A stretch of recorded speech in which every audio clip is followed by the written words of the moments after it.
In this video, we will see visual proof for sum of powers of 1 by 9. Let's take a square of 1 unit, then divide it into 9 equal squares.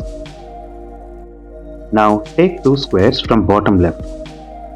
Divide them into half each in rectangle and right angle shapes. Now size of these right angle triangle and rectangle is 1/9. Now divide the middle square into 9 equal parts. Repeat the same. Now the colored image is 1/9 square.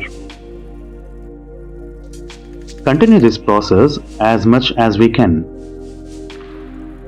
Now observe and remember the size of this right angle triangle.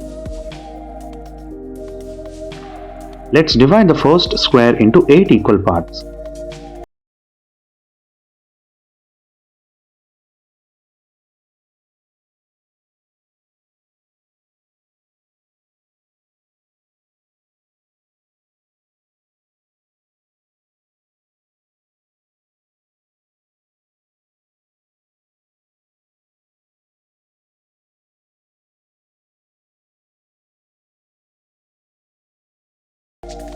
By observing the shape and sizes, we can say the sum of powers of 1 by 9 equal to 1 by 8.